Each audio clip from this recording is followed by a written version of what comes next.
Russian President Vladimir Putin now speaking in Moscow, where it is 2 o'clock in the afternoon, just after the arrival of China's President Xi Jinping. This is the first time she visits since Russia's invasion of Ukraine. And the meeting is expected to focus on countering the U.S. and establishing a new world order. Mark Meredith joins us live from the White House. Mark, good morning. Rachel, Stephen, Brian, good morning to all three of you. This is the 9th time in the last 10 years that China's president has made a visit to Russia. He touched down in Moscow about 40 minutes ago. He's going to be in Russia for at least 2 days. And later today, in the next few minutes, it looks like he'll be meeting one-on-one with Russian President Vladimir Putin.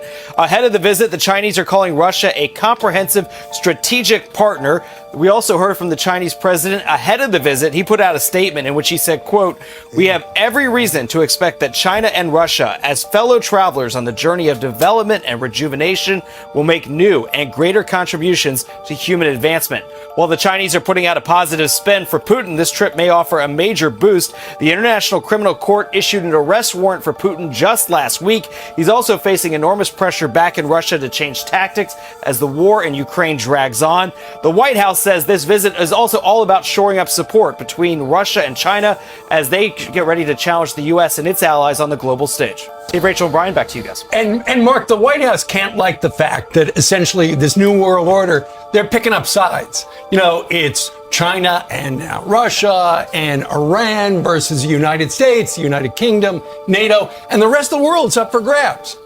Well, it certainly feels like we're kind of entering this next phase of what some have been calling Cold War 2.0, but also you've seen the U.S. try to counter that narrative. You had the president out west just last week with the British Prime Minister, the Australians, all a sign that they believe that they can counter what's going to be happening between China and Russia. But you're right, it seems like everybody's picking their sides at the moment. Ultimately, what this comes down to, this strategic meeting today, it's all about guns. Putin needs this meeting from all sorts of different perspectives. First and foremost, he needs some kind of validation that like an important head of state will see him after being indicted as a war criminal by the International Criminal Court in The Hague. But probably even more important after that is he needs weapons. Russia is running out of weapons. I think more than 3,500 tanks have been destroyed. Aircraft have been shot down. They're running out of artillery. They're running out of drones are getting shot down. They've lost 165,000 soldiers. And so China is probably the only country that can change the complexion of this war. And if they start to supply weapons in large quantities to Russia, that would be really bad for Ukraine and really bad for us.